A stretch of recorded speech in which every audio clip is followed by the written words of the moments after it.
नमस्कार मेरे प्यारे बच्चों। PNS memorial school online classes में मैं पूजा सिंह आपका हार्दिक स्वागत करती हूँ। कैसे हो आप सभी लोग? आशा करती हूँ मन लगा के अपनी पढ़ाई कर रहे होंगे। इस चैप्टर में हम लोगों ने पिछली वीडियो में देख लिया था आचार्य रामचंद्र शुक्ल जी का जीवन परिचय, लेकिन ये जो संक्षिप्त जीवन परिचय है ना, ये आप लोग रट डालो। आप लोग के नंबर यहीं से पक्के हो जाएंगे अगर ऐसे आप लोग फ्लो चार्ट बना के एग्जाम में लिख दिए तो आप लोग के जो नंबर हैं वो ऐसे ही मिलेंगे। ये फ्लो चार्ट देखते ही एग्जामिनर ना सोचेगा कि बच्चा ने अच्छा तैयार किया है। तो ये चीजें एकदम रट लो कि उनका जन्म 4 अक्टूबर को, ठीक है, 1884 ईस्वी में हुआ था। जन्म स्थान उनका अगोना बस्ती उत्तर प्रदेश। पिता चंद्रबली शुक्ल और मृत्यु उनकी 2 फरवरी 1941 ईस्वी। ऐसे याद कर लो कि आजादी के पहले उनकी मृत्यु हो गई, ठीक। और 1884 में उनका जन्म। और शुक्ल युग के प्रवर्तक आचार्य रामचंद्र शुक्ल, शुक्ल युग के प्रवर्तक। और इनकी भाषा खड़ी बोली। इतना सारे बच्चों को एकदम अपने ना बोलते हैं ना जबान पे रटा होना चाहिए, ठीक। और सबसे ज्यादा इंपॉर्टेंट देखो, ये बहुविकल्पी में भी आप लोग के आएगा कि इनका शुक्ल जी उच्च कोटि के निबंधकार थे। शुक्ल जी क्या थे, ये आप लोग को रट डालना है कि शुक्ल जी निबंधकार ही नहीं अपितु वो युग प्रवर्तक आलोचक भी रहे। आलोचक भी याद कर लो, निबंधकार भी याद कर लो और इनकी कृतियां याद कर लो। क्या याद कर लो? कृतियां। तो देखो कृतियां में निबंध संग्रह याद कर लो, चिंतामणि भाग 1, 2 और विचार वीथी। एकदम मेरे साथ ही बोलोगे आप लोग और कॉपी में नोट डाउन भी करोगे, ठीक है। और आप लोग ये भी कर लो कि इतिहास, तो इनका ये एकदम आप लोग याद किए रहोगे कि हिंदी साहित्य का इतिहास एक ग्रंथ है, जिसको इतिहास ग्रंथ है जिसको किसने लिखा है? आचार्य रामचंद्र शुक्ल ने। आलोचना इन्होंने की है सूरदास, रसमीमांसा और त्रिवेदी। तीनों आप लोग बहुविकल्पी में आप लोग के लिए बहुत ही बहुत ही बहुत ही जरूरी है, ये महत्वपूर्ण है आप लोग के लिए। और संपादन इन्होंने किया किस चीज का? जायसी ग्रंथावली का, तुलसी ग्रंथावली का, भ्रमर गीत सार का, हिंदी शब्द सागर का और काशी नागरी प्रचारणी पत्रिका का भी संपादन इन्होंने किया है। और क्या आप लोग याद करो लोगों कि आनंद कादम्बिनी जो पत्रिका है उसका भी संपादन किया है, ठीक। अब आप लोग कहानी इनका 11 वर्ष का समय, काव्य कृति अभिमन्यु वध, ये तो आप लोग याद कर लोगे। अब चलो हम लोग इस चैप्टर को देख लेते हैं। देखो इस चैप्टर में क्या है कि निबंध सुख, ये जो मित्रता निबंध है, मित्रता क्या है? निबंध है। और आप लोग भी निबंध लिखोगे ना, आपके एग्जाम में भी आएगा। और ये इनका निबंध है शुक्ल जी का। तो इन्होंने ना ये प्रसिद्ध निबंध जो चिंतामणि से संकलित है, चिंतामणि जो है उससे लिया गया है एक निबंध, ठीक, मित्रता। और इस निबंध में अच्छे मित्र, देखो आप लोग भी युवा अवस्था में हो और अच्छे मित्र आप लोग के लिए उतना ही महत्वपूर्ण है जितना इस अध्याय में बताया गया है मित्र को। तो ये आप लोग के लिए ना ये जो अध्याय है, ये चैप्टर जो है आप लोग को और अपने दिल में बसा लेने की जरूरत, हमेशा काम आएगी आपके। तो इसलिए इसको आप लोग ना वाचन जरूर करना। अभी मेरे साथ जब इसको मैं पढ़ा रही हूँ तो आप लोग भी अपनी पुस्तक खोल के बैठना और पेंसिल से नीचे अंडरलाइन करते ना, रेखांकित करते चलना। जो चीजें नहीं समझ में आएंगी आप कमेंट बॉक्स में कमेंट कर लेना। और एक काम और सबसे ज्यादा जरूरी करना कि इसको ऐसा पढ़ना ये आपके लाइफ टाइम काम आने वाली है।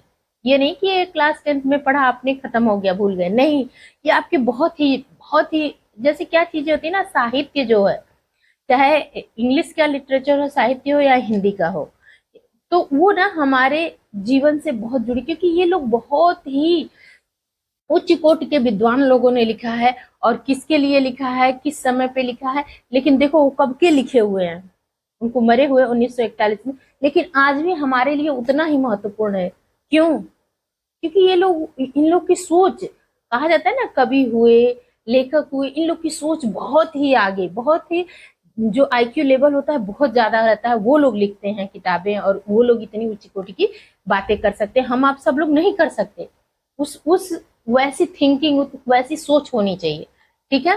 तो ये आपका जो है निबंध, इसमें अच्छे मित्र के गुण की पहचान तथा मित्रता करने की इच्छा, आवश्यकता आदि का सुंदर और विश्लेषणात्मक वर्णन किया गया है। इसके साथ ही कुसंग, देखो बच्चे, कुसंग बहुत ही प्रभाव डालता है।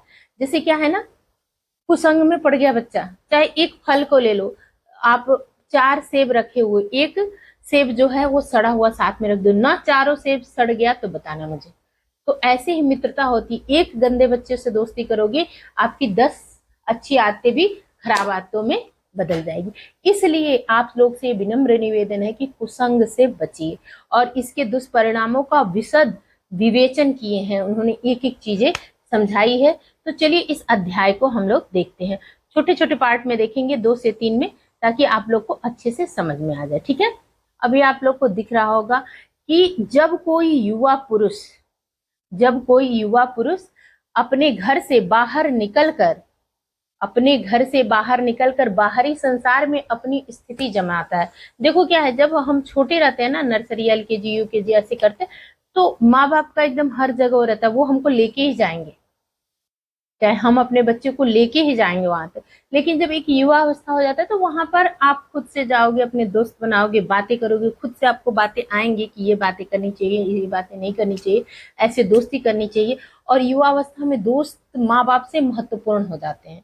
माँ बाप से क्या होते हैं, महत्वपूर्ण कौन हो जाते हैं, दोस्त। दोस्त की बातें हमको अच्छी लगती है कि अरे उसने ये कहा था, सब एकदम बचपन में माँ बाप के बाद अध्यापक, और अध्यापक के बाद दोस्त हमारे लिए सबसे महत्वपूर्ण हो जाता है। तो निकलकर जब बाहरी संसार में अपनी स्थिति जमाता है तो पहली कठिनता किस चीज की आती है, मित्र को चुनने में। यदि उसकी स्थिति बिल्कुल एकांत और निराली नहीं रहती तो उसकी जान पहचान के लोग धड़ाधड़ बढ़ते जाते हैं। देखो, 2 तरह के लोग होते हैं, 2 क्या 3 तरह के लोग होते हैं। कुछ लोग होते हैं बहिर्मुखी, वो बाहरी लोगों को बहुत देखते हैं, उनसे दोस्ती करते हैं, अपने तरफ से बात, अरे यार सुनो तो, ऐसी बातें हैं, वैसी बातें, यहाँ के लोग कैसे हैं, क्या है, ऐसे पूछ के दोस्ती अपना शुरू कर देते हैं। ठीक। और जो अंतर्मुखी होते हैं वो सबको ऑब्जर्व करते हैं, देखते रहते हैं सबको, लेकिन करते अपने हिसाब से हैं। ठीक। तो बहिर्मुखी, अंतर्मुखी, और ये दोनों का मिश्रण होता है। कुछ दोस्त बनाते हैं गिने चुने अच्छे, और अपना अंदर से अपने ऊपर भी काम करते हैं। लेकिन अच्छा वो होता है जो अंतर्मुखी होता है, कुछ क्योंकि वो अपने ऊपर काम करेगा तो सबसे बेस्ट वही रहेगा। क्योंकि करना हमको अपने ऊपर ही काम है, दूसरे के ऊपर हम करेंगे तो उसकी कमियां भी देखेंगे, गुण भी देखेंगे, दोष भी देखेंगे। ठीक। यदि उसकी स्थिति बिल्कुल एकांत और निराली नहीं रहती है तो उसकी जान पहचान के लोग क्या होते हैं, धड़ाधड़ बढ़ते जाते हैं। मतलब वो बहिर्मुखी है, व्यवहारिक है जिसको बोलो, तो बहुत सारे दोस्त उसके बनते जाते हैं। तो दोस्त बनाना नहीं, अच्छा दोस्त बनाना अच्छे की बात होती है। संगत की जब यहाँ बात हो रही है तो अच्छे दोस्त बनाना बहुत कठिन है। दोस्त तो बहुत आसानी से बन जाएंगे, लेकिन अच्छे दोस्त बनाना काफी कठिन है। तो क्या है, धड़ाधड़ बढ़ते जाते हैं और थोड़े ही दिनों में कुछ लोगों से उनका हेलमेल हो जाता है। ठीक। क्या हो जाएगा, उनकी दोस्ती, और यही हेल मेल बढ़ते बढ़ते मित्रता के रूप में परिणत हो जाता है। परिणत मतलब बदल जाता है। जैसे पहले बात व्यवहार हुआ कि आप कौन है, आपका नाम क्या है, ऐसे करके, तो फिर धीरे धीरे आप कहाँ से हैं, कैसे हैं, या आसपास के ही हैं, तो थोड़ा बहुत हाय हेलो करते करते परिणत मतलब क्या होता है, बदलना, मित्रता में बदल जाता है। और मित्रों के चुनाव की उपयुक्तता मतलब अच्छा चुनाव किए अगर मित्रों की, तो उससे जीवन की सफलता और असफलता दोनों, जैसे अच्छा है तो सफल, और अच्छा नहीं है तो बहुत सारे आपके अंदर भी दुर्गुण आ जाएंगे, तो सफलता तो वैसे ही नहीं मिलनी है। तो सफलता पर निर्भर हो जाती है, क्योंकि संगति का, दोस्ती का, संगति का गुप्त प्रभाव हमारे आचरण पर बड़ा भारी पड़ता है। बताइए ना कि अगर 4 सेब लिए हो और एक सड़ा हुआ सेब उसके साथ रख दो तो चारों धीरे धीरे क्या हो जाएंगे, सड़ने लगेंगे। तो ऐसे ही अगर 4 अच्छे लोग हैं और एक बुरे की संगत कर लिए तो उस बुरे का प्रभाव ज्यादा पड़ेगा आपके ऊपर। तो गुप्त प्रभाव हमारे आचरण पर बड़ा भारी पड़ता है। इसलिए हमको अकेले रह लेना है, लेकिन मित्र का चुनाव करो तो अच्छा, नहीं तो अकेले रह लो, अकेले अपने आप को ही अपना दोस्त बना लो, सब कुछ बना लो। ठीक है। तो हम लोग ऐसे समय में समाज में प्रवेश करके अपना कार्य आरंभ करते हैं, मतलब युवा वर्ग की बात की गई है कि उस समय हमारा चित्त कोमल, चित्त यानी हृदय हमारा कैसा होता है, कोमल होता है। हमें सामाजिक बुराइयां, बाहर की चीजों की बुराइयों, और कितने तरह तरह के चालाक लोग होते हैं, कितने धोखा देने वाले लोग रहते हैं, इस सब का हमको अभी पता नहीं रहता। तो हमारा चित्त कोमल रहता है और हर तरह का संस्कार ग्रहण करने योग्य रहता है। मतलब होता है ना कि बुरी चीजें भी हम एब्जॉर्ब कर लेंगे। एक जो परिपक्व कोई है, जो 40 साल, 30 साल, 35 साल या 20 साल का भी पहुंच गया, 20 से 25 साल, तो वो जान जाएगा कि ये गलत है, तो हमको गलत नहीं करना है, ये हमारे लिए सही नहीं है, ये जो आदमी कर रहा है ये हमारे लिए। और जो युवा वर्ग रहते हैं, वो देखोगे कि पान खाते देखेंगे किसी को, अच्छा टेस्ट करते हैं कैसा लगता है, गुटखा खाएंगे देखेंगे, अच्छा देखते, ट्राई करते मतलब कि एक प्रयास करते हैं कि देखिए, तो गलत भी करने के लिए और सही भी करे, दोनों करने के लिए तैयार रहते हैं। तो वही दे रहा, चित्त कोमल और हर तरह का संस्कार ग्रहण करने योग्य रहता है हमारा चित्त, हमारा हृदय। हमारे भाव अपरिमार्जित, हमारे भाव कैसे रहते हैं, अपरिमार्जित। अपरिमार्जित मतलब क्या होता है, बिना शुद्ध किया हुआ। परिमार्जन मतलब शुद्ध किया हुआ, और अपरिमार्जित मतलब जो बिना शुद्ध किया हो। तो कैसे हमारे भाव अपरिमार्जित और हमारी प्रवृत्ति कैसी रहती है, अपरिपक्व। मतलब जब तक हम परिपक्व नहीं है तब तक हमारी प्रवृत्ति क्या है, जो हम देखेंगे हम सोचेंगे कि चलो देखते हैं, एक बार कोशिश तो करते हैं कि क्या है, ये गलत काम भी है। जैसे देखो, नए नए एकदम बच्चों को दे दो बाइक चलाने के लिए, वो पता है कि तेज नहीं चलाना है, माँ बाप भी बोलेंगे सब लोग कि स्पीड आप नॉर्मल रखना, लेकिन एक बार वो सोचेंगे कि मैं बहुत तेजी से चला के तो देखूं कैसे होता है स्पीड के साथ, उसमें कभी एक्सीडेंट हो गया, कभी कुछ हो गया, हाथ पैर तोड़ फोड़ के बैठ गए, तो यानी परिपक्व नहीं है, तभी तो ये रिस्क लेने के लिए तैयार। तो युवा वर्ग रिस्क लेने के लिए तैयार रहता है। अब वो गलत दिशा में, सही दिशा में है कि ज्यादा पढ़ के हम, या अच्छी चीजें करके, कुछ अच्छा काम करके किसी की मदद करना, कुछ अच्छी चीजें करना, तो उस वो तो सही दिशा में है, अच्छा दोस्त मिला, अच्छी बातें मिली, अच्छा पढ़ना लिखना, तो वो सही दिशा में। लेकिन गलत दिशा में जाने के लिए नशा, ऐसे स्पीड में बाइक चलाना, मतलब बहुत सारी बुराइयां हैं समाज में, वो ले लेते हैं। तो उस समय मतलब हमारा भाव जो है ना अपरिमार्जित, और प्रवृत्ति हमारी अपरिपक्व रहती है। और हम लोग, मतलब वो युवा लोग की बात हो रही है कि कच्ची मिट्टी की मूर्ति के समान होते हैं। कच्ची मिट्टी की मूर्ति होती है ना, तो उसको किसी रूप में भी आप बदल सकते हैं। जैसे मिट्टी जो होती है ना, ऐसे दूध के जब मूर्ति बनती है, तो कहीं नाक टेढ़ी हो गई, कहीं आंख टेढ़ी, तो उसको सही कर देते हैं। तो वैसे ही वो कच्ची मिट्टी की मूर्ति के समान युवा वर्ग है, ठीक है। तो जिसे जो जिस रूप में चाहे उस रूप का करे, चाहे राक्षस बना दे, चाहे देवता बना दे। अच्छे लोग मिलेंगे तो वो देवता बन जाएगा, बुरे लोग मिलेंगे तो राक्षस भी बन सकता है। इसलिए युवा वर्ग को बहुत ध्यान देने की जरूरत होती है, माँ बाप को भी, शिक्षक को भी, समाज को भी, और युवा को खुद भी अपनी मदद करनी चाहिए। कैसे, कि अच्छे दोस्त का चुनाव करके, ठीक है। तो अब देखो, ऐसे लोगों का साथ करना हमारे लिए बुरा है जो हमसे अधिक दृढ़ संकल्प के हैं, क्योंकि हमें उनकी हर बात बिना विरोध के माने। अब ऐसा भी दोस्त नहीं बनाना है जो हमसे हर चीज में उसका निश्चय दृढ़ हो, मतलब जो निश्चय करे वही करेगा। तो फिर क्या है, उसकी बात हमको माननी पड़ेगी, नहीं तो वो फिर क्या करेगा, फिर हमारी बहस लड़ाई झगड़े में बदल जाएगी, ठीक है। तो क्या है, बिना विरोध के मान लेने पर ऐसे लोगों का साथ करना और बुरा है जो हमारी बात को, अब देखो चापलूसी, जैसे हमारी बात, हाँ हाँ तू कर रहा है, सही कर रहा है, चलो चल तू यही कर ले, तो ये क्या है, इससे वो आपकी बात को ऊपर रख रहा है, चाहे तुम गलत कह रहे हो, सही कर रहे हो, सारी बात सही, यानी कि वो तो चापलूस है, वो दोस्त नहीं है। मित्र का काम क्या होता है, अच्छी बुरी दोनों बातों को स्पष्ट बताना, हर समय हमारा साथ देना, अच्छे में भी बुरे में भी, ठीक। तो पर ऐसे लोगों का साथ करना और बुरा है जो हमारी बात को ऊपर रखते हैं, क्योंकि ऐसी दशा में न तो हमारे ऊपर कोई दबाव रहता है, न हमारे लिए कोई सहारा रहता है। दोनों अवस्थाओं में जिस बात का भय रहता है उसका पता युवा पुरुषों को प्रायः बहुत कम रहता है। यदि विवेक से, देखो बुद्धि तो होती है, लेकिन विवेक क्या होता है, सही गलत की पहचान, ठीक। अब आपको पता है कि तेज गाड़ी चलाना गलत है, लेकिन युवा के पास नई गाड़ी हाथ में पकड़ा दीजिए तो एक बार जरूर वो रिस्क लेना चाहेगा, जो कि गलत है। जहां विवेक का इस्तेमाल, वही युवा में से या उसका दोस्त बोल दिया नहीं यार नहीं हम चलाएंगे गाड़ी तेज, हम रूल रेगुलेशन को फॉलो करेंगे, तो फिर वो सही दिशा में चल रहा है। ठीक, तो क्या कह रहे हैं आचार्य रामचंद्र शुक्ल जी की, न हमारे लिए कोई सहारा रहता, दोनों अवस्थाओं में जिस बात का भय रहता है उसका पता युवा पुरुषों को प्रायः बहुत कम रहता है। यदि विवेक से काम लिया जाए तो यह भय नहीं रहता, पर युवा पुरुष प्रायः विवेक से कम काम लेते हैं। युवा पुरुष क्या करते हैं, प्रायः देखो दोस्त अगर मारपीट किया तो उसके साथ जाके वो भी मारपीट कर लेते हैं। उनको पता है कि इसका परिणाम अच्छा नहीं होगा, यानी दुष्परिणाम होगा, लेकिन अपने दोस्त के लिए करें, यार मेरे दोस्त की बात है, तो फिर भिड़ जाते हैं। ठीक, तो विवेक से काम कम लेते हैं। कैसे कम लेते हैं, कैसे? आश्चर्य की बात है कि लोग एक घोड़ा लेते हैं तो उसके गुण दोष कितना परख कर लेते हैं, पर किसी मित्र को बनाने के पूर्व आचरण और प्रकृति आदि का कुछ भी विचार और अनुसंधान नहीं करते, खोज नहीं करते कि इसका स्वभाव कैसा है, ये लड़का कैसा है, दोस्ती कर लिया, लड़की कैसे, दोस्ती। वे उसके सब बातें अच्छी मानकर अपना पूरा विश्वास जमा देते हैं। हंसमुख चेहरा, बातचीत का ढंग, थोड़ी चतुराई या साहस, यही 2-4 बातें देखकर किसी को भी चटपट अपना बना लेते हैं, जो कि गलत है।